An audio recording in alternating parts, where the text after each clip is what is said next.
George, what's your secret sauce, man? Build high quality, value-based two-way relationships. And that means, in English, marry your customers. Ooh, and that sounds in non-flowery language like you have to care.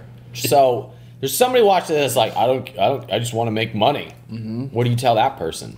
Well, the thing I call like 2018 the year of discernment, where the blue ocean of the internet and paid media and faceless brands and lack of value isn't really possible anymore. I mean, we've seen 4, 5, 6x CPAs on paid media, like cost per acquisition, just in like the last 2 years. And really, whereas like 3 years ago, you could be bad at Facebook ads and be good at marketing. Yes, exactly. And so now it's turning into the only thing that's just differentiating companies that are winning or losing are the value that they add to their customers, whatever problems they're solving, content they create, influencers, and the journeys that they design for their customers to have the experience be deeper than the product itself, with the product being an amplification of a core solution. Well, I think one of the things that naturally comes up for a lot of entrepreneurs and companies is they think like any content is good content. And I've said publicly, I think 80% of the content people do is like a waste of time. Mm-hmm. And so I'm curious from your perspective, when companies go to just create content, try to build an audience and engage people, what works versus the things that people should just not do? Yeah, so it's really, and you nailed it. I think the numbers might be more. And the biggest differentiator is when you create content about you, you lose. When you create content about your customers, you win. So can you give me an example of like how you flip that for people? Because I think anybody who's been in marketing for any period of time has heard like, don't talk about the features, talk about the benefits. Yeah, for sure. You know, we have all these companies like we'll pick a supplement, collagen, just because it's easy. And we look at like all the stuff that exists on the internet. We're like, oh, these are the benefits of collagen. So like my favorite thing to do is I go straight to the Amazon reviews and I start reading all the testimonials, all the questions, all the FAQs, and I make a massive note. I write down everything that was said. I tally up how many answers were there. I go to every competitor's product. I read all of the questions that they're failing to answer for their customers, and I write them all down. I take it and I create a content marketing plan with my own content. I plan out exactly how to solve it, what they talked about, what the best solution is, create an experience to go with it, and then as soon as I create it, I go run ads and target it to every single person's customers who's not answering their own customers' questions. Beauty. If y'all didn't mark that down as a 1-minute video on Instagram, that was a writer downer. That's hot. I'm very turned on. I earned a pour. You did. That is so aerated. I interrupted the flow in here somewhere. You guys were dropping bombs, and I dropped a 1-minute bomb, and then I gave myself an aggressive pour. That was an aggressive pour, and I think I saw out of the corner of my eye. I saw the good doctor kiss his wine. He did like the lip smack, like. No. It was like he's like, when it hits your lip. You know, you remember the movie Old? You remember the movie Old School? I do remember. Clement's version is he goes, the minute it hits your lips, that's when you put the glass down. It's so good. It's so good. Once it hits your lips, it feels so good. Just don't let it, get past the lips. Is what it is. C-Money slurps his wine. he's just straight up the slopping. sip heard round the world. He waited till an audible pause and went. This wine is delectable. Can life get better? I submit that it cannot. I want to ask you a question. Okay. So because you said 80% of content you think is a waste, what do you see as an avenue? You're a content creator, millions of views on your videos, which are amazing, by the way, and you should do more of them. Yeah. What do you see as the differentiator between like the good content, the 20%, and the 80% that shouldn't be published? So I know what it is for me. I don't know what it is for everybody else. And for me, as weird as it sounds, it's more a feeling. There's like I know when I'm in the zone and when I'm not in the zone. Mm-hmm. And when I'm in the zone, I know when something's gonna hit. And I think I really think the difference of when I'm in the zone is like I feel totally filled up and present, that it makes me feel like I have something more to give. Whereas when I'm not in the zone, I'm usually thinking about what's gonna hit. Like I'm just in my head, and that's probably the experience that I have that is the difference between like, are you giving to somebody else or are you thinking about yourself? And I think most people are just saying things to say things in hopes of building an audience rather than saying things that gives someone else a shift. And if you can give someone a shift, they remember that and they start to associate that shift with you. There's a good book over there about that. Contagious? Contagious. That's the only book I've ever read on marketing. I think marketing a local business is the results are amplified using the strategies that you back, because it's much easier to connect and faster to connect and easier to build up local celebrity in a very defined area than trying to like spread a wide message or trying to become an expert in something. I totally agree. And I think, and I don't remember the stat, it's in Contagious, and I thought it's like 80 to 82, one of those numbers, percent of advertising is still done word of mouth, but unmeasurable. And that's when, like, we talk about social triggers. Like, one of the things that I focus on so heavily when I work with these clients is turning no's into yeses. And so, like, 3 or 4 years ago, I had this idea to stop doing cart abandonments and start doing cart gifts.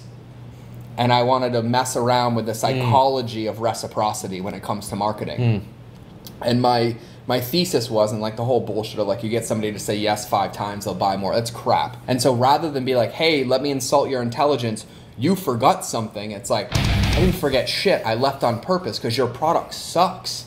It is funny, like we focus so much on the cart abandonment thing, and like has anyone here actually been like, oh right, I forgot to order that thing. I'm so glad they reminded me. Right? No, like no, there was something that stopped you from ordering in the first place. We so often forget that it's people behind the purchase rather than like algorithms who just reward us with money from the sky. And when you think about that, it's like the only time anybody ever uses cart abandons is when they know they're going to get a discount coupon because they leave your cart, and now you've trained your entire customer base that you are overcharging people and you don't think you're as valuable as you put on the internet, therefore you're a sham. I don't trust you. I'm not going to buy your fucking product. I mapped this out for a company, and instead of sending a cart abandonment, immediately the first email that went out when they left the cart 45 minutes later was like, hey, we're not going to be like everybody else and insult your intelligence. I know you didn't forget. I know you left because I failed to do something to enhance your life or convince you to buy my product. So instead of doing that, here is a video that nobody else has ever seen. It's only for people that add this product to our cart and leave. And it's a 45-minute training video on how you don't need our supplement in your life. Please go on. Boom. So no becomes yes. Any ammunition about a bad experience, about this brand sucks, they keep trying to convince me to buy, I took their ammunition away from them to have any evidence about me being anything other than stellar. It's giving a shit to hear what most people aren't willing to hear. And that is how you solve really big problems and have a really big impact. Is you live in this space where it is a two-way value-based relationship where people feel safe to give you the feedback so you can enhance their experience, which will further solidify the foundation of your brand that will never be touchable. Fact. I have nothing to add. Dr. Clement? Do you try to sell them after you've like... I don't have to. Okay. I don't have to. Reciprocity is a bitch. How do you know that they come back? I'm not so concerned about them coming back. I'm concerned about when they go out to lunch with their girlfriends after their mommy in the park workout, and someone's like, how was your morning?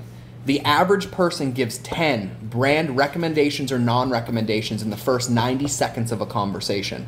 I want to be a yes. And so I ensure that I create a social trigger or I burn in a neural pathway in their brain that says I was looking at 10 products today. I didn't buy any of them. They all tried to give me a discount, and this one guy gave me a 45-minute video with an ebook and said I wasn't allowed to buy his product. I was only allowed to watch this free content and give him feedback on why he sucks. The best ads are the ones where you actually help people. Like you actually give something that is a meaningful shift.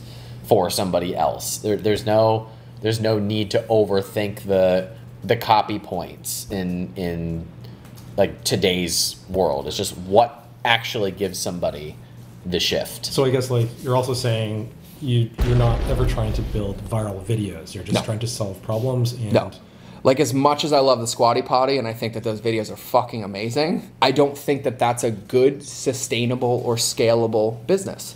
I think if you have dispensable income and you'd rather spend 180 grand producing a viral video than building 16 schools in Africa, then you can't sleep at night, and I'm okay with that. And I don't think that it's a bad thing whatsoever. But when you look at it, like 1 out of every 84 pieces of content statistically goes viral. That's just a numbers game, but it could be 1 out of 120 and it could be 1 out of 4, right?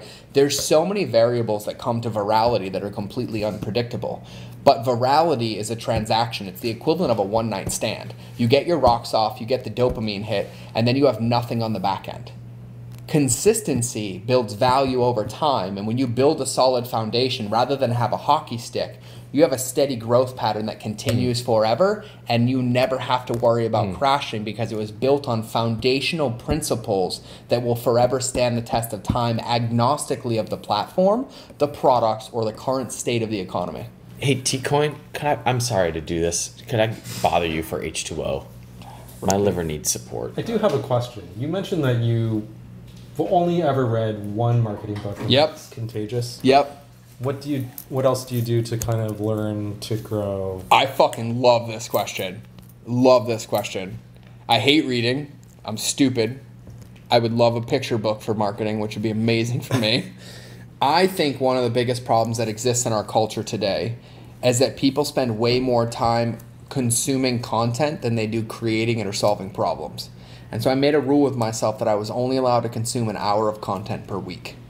And if I wasn't consuming it, it means I had to create it. So I just sit around and I'm on airplanes a lot and I'm like, I have this really crazy idea and I don't know if it's gonna work, but I'm gonna try it. And then I'll literally be like, I think this will work. And then I'll literally go, launch it, test it, and get the feedback and like it either worked or it didn't work. And if it works, I'll call a couple of my clients and be like, hey, I just tested this. I think it's gonna crush. Will you try it? And they're like, yeah. And they let me play Monopoly with their money and then it crushes. And so what I decided a long time ago was that rather than reading books and watching videos and learning from other people how they did it, I was going to create my own path and learn how I would do it. And I'm notorious. I said, I'm only successful because I'm stupid. And what I mean is that I don't have a paradigm or a box of, quote, business and marketing to fit in. I come from the perspective of adding value, enhancing user experience, and making deposits in that bank of reciprocity. And I'm like, I think this would work. Can we try it? No tech issues, no platforms. I don't care if they exist. I don't care if it's a strategy or tactic. I'm like, I think we can do this, and I think we can figure out how. And I think if we do this, it'll make a difference. I think if we stop sending stupid fucking cart abandonment emails and we start sending gifts, like actual gifts, like videos, physical products, it's gonna change our business. It fucking worked really well. So I like my thesis. So instead of consuming it and taking somebody else's summary of what they think to be working is most of the time a strategy and tactic, I love paying attention to the people that are telling me exactly what they want and come up with creative ways or different avenues or entry points into solving their problem. And I just test it and test it and test it and test it, which is why I live streamed every day for 9 months, which is why I came up with this crazy book marketing plan for my book, which is why I sit on a blog every day and teach myself how to cook, even though I've never fucking cooked before in my life, which is why I was like, I'm going to do this on email marketing and I'm going to send cart abandonment gifts. And I'm going to do some crazy shit with Facebook ads, even though I'd never run a Facebook ad in my life. And I told a client of mine that I was an expert so I could test something. And we literally 5x'd every single previous sales record we've ever done because they didn't have a container that it fit in. And so I've just kind of adopted that philosophy. I'm like, if I want to do it, I'm just going to learn it. I'm going to figure out a way to do it, and we're going to test it over and over and over again. And quite frankly, it's the best way to iterate a process. It's the best way to iterate a result because we get immediate feedback, whether we like it or not, and then we make an adjustment. It either works or it doesn't work. Whatever doesn't work, we let go of. Whatever did work, we keep. And then we start adding solutions to that problem or that process, and we keep going until it creates a winning solution. So no, I quite frankly can't stand to read more than like a half a page of a book, and Cliff Notes were too much for me. C Money, do we have a drunk dial on? Yeah. Who's that? Yeah. Well, I'll just let you guys take it here. I'm gonna take a I'm sip gonna of put you water. on speaker. Oh no. C Money, is it your Who do mom? we hang up on? We might have to call C Money's mom. I call C Money's mom all the time. Hey, you are on Live with Wine with Wine. Who we got? Can you hear me? Yeah. Hello, is anyone there? Baxter, is that you? Bark twice if you're in Milwaukee or Hawaii. Hey, Ryan. This sounds like Roxelle Cho. Yes. Oh, Baxter, you did bark twice. You are in Hawaii. What's going on, Roxelle? I want to shut down my website and just go live and provide my customers value. Oh no, providing value, that doesn't work. I think if one thing has been shown tonight on Tonight's Wine with Wine, we know providing value that's so 2017. Rookies. Can I just shut down my website and stop selling cheese now? You know, this is becoming a recurring theme on Wine with Wine, Roxelle. I was talking about you today. Again, every time Roxelle is on the show, I was like, I was talking about you and how I'm waiting for you to let me give you money. Roxelle is a girl in the back room that I want to invest in her business. Oh, she's in the back room. She is. Got it. Yes. Roxelle, what's going on? It's good. I'm just like, every time I provide value, it's creating another problem. Ooh, I'm I want to hear selling this. too much Giving value doesn't bikinis. work. We're selling too much stuff. She's selling too much. See, I told you giving value doesn't Yeah. work, George. It's a horrible Your entire problem to have. thesis is wrong. Well, so what exactly is the problem? I'm not getting to my customers like the way I'm used to. So George is Right, going to give okay. you some truth, and then I'm going to give you a strategy. So George, go ahead. Hi, Roxelle. Hey, Roxelle, what's the one thing you love to do every day? see growth and inspire the women around me. Okay, so you love inspiring the women around you every single day. Roxelle, what inspires you? Mhm. For my own self, it's watching my growth, watching me overcoming obstacles, breakthroughs in my own life. I have to break down before I can break through.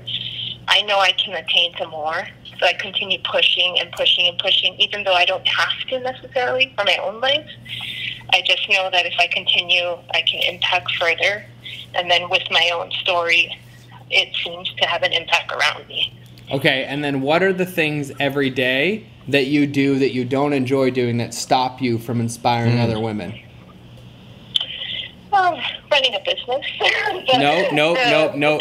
There's no umbrella answers here. What are the things that you I think- refuse to let go of?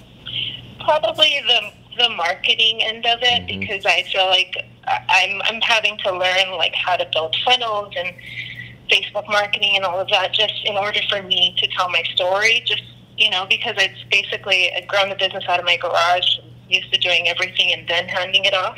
So First off, I just want to acknowledge you. Number one, to call in. Number two, to ask a ton of drunk guys for advice. Roxelle's pretty cool. But number three, to like really take a stand for it and be willing to do the work. And it sounds like you have your stuff together and you're in the back room with Ryan, which I know means everything. And the caliber of people that are around him are amazing. What I feel like is that you have a message that you want to share, and that there's created limitations every day that prevent you from sharing them. And that's simply because it's feedback. There's something there that's stopping you, whether it's systems, processes, surrender, trust. And honestly, I'm going to venture to say there might be a little bit of subconscious avoidance where you are actually afraid to share your message every day because it might mean that you're successful, and it might mean that you might empower and impact women on a level that you've never even experienced before. And so it's easier to be stuck in the marketing and have to be the one to do it and not delegate a lot of the stuff. So I would say, what are you going to do right now to free up 30 minutes of your day? Scaling my Facebook ads, which I've hired other companies for the marketing, but they have shown me like a fifth of the results that I was able to produce. And so trusting somebody to take over, that is a little difficult for me because I've been screwed before. Yeah, totally. So when you're doing your own, because you're running your own Facebook ads right now, right? Yes. Okay, cool. That means you're doing all of them, from campaign, ad set, ad level, ad creation, copywriting, audience segmentation, and retargeting? Yep. Okay, cool. So what parts of that entire process require your input and what parts don't require your input? Right now, it's actually just filming my story. That would probably be my main thing. Everything else, if I somehow could find someone to manage that, I mean, if they can tell my story in the way that it resonates with my customer, that's about it. I mean, that's giving the them piece all you the love. creative. Nobody will ever tell your story like you do. And that's the piece you want to hold on to. That's the piece you love, Roxelle. What I want you to do, and I'm going to say this is a strategy, I want you, when you run Facebook ads, every time you log into the back end of Ads Manager, I want you to turn on a screen record. And I want you to talk through verbally every single thing that you're doing. What you're looking at, what thoughts come into your brain, what you're checking, what numbers you're looking for, what ROAS you're looking for, how you're choosing the audiences you're choosing, why you're choosing the audiences you're choosing, what you're testing, why you're testing it, and I want you to record all of them for a couple of weeks. I don't want you to do anything with the data whatsoever except record it, okay? Once you get a couple hours of footage, I want you to send it to a VA, whether you use Fancy Hands or Magic, and I want you to get it transcribed, and I want you to ask them to find all of the commonalities in what you're teaching or what you're speaking through and figure out what the 3 things that you actually do the same every single time are that you justify that you do differently because nobody else can do them to stop yourselves from creating more content and spreading your message. And then all I want you to do is make yourself a part of the creative process and start putting in your schedule and making this a priority in time that you get to create the content and craft the message, and you figure out how to outsource the implementation of that message. So by you recording all of your Facebook ad thoughts, you're gonna figure out what the specifics are that you do the same every time. And so then if you can provide them the insights, you're gonna have the ability to scale that and continue to be in charge of your creative and probably free up way more than an hour of your day every single time that you do it. So that would be my answer. I like how you just mic dropped the wine cork. We think you're amazing. The more I get to know you and your business, the more I love you and admire you and want to be you when I grow up. So I'm trying to get everything fixed as much as I can before I get to the Brand Builder Summit. So I'm going to meet you. Yes. Yeah. She'll be here. Ryan made a mistake. He gave me the stage. We have to clear everything for that day. Roxelle, we love you. Thank you so much. Thanks, Ryan. All right. See you soon. Thanks. Bye. George, you're going to be hanging out with us in Austin again this August. I am. Doing this in person at Brand Builder Summit, August 24th and 25th. I am grateful, humbled, and excited. And spoiler alert, I've shared a few times that kind of the next stage of my career is I'm going to be putting together a fund for physical products brands, and that is that exists for people like Roxelle, for people like having the advisory board that comes in and does this.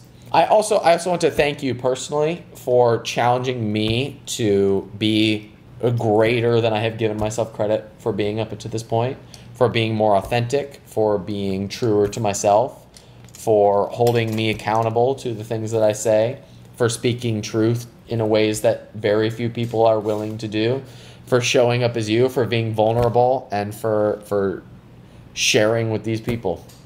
#caveman. Thanks, everybody. We love you. See you soon.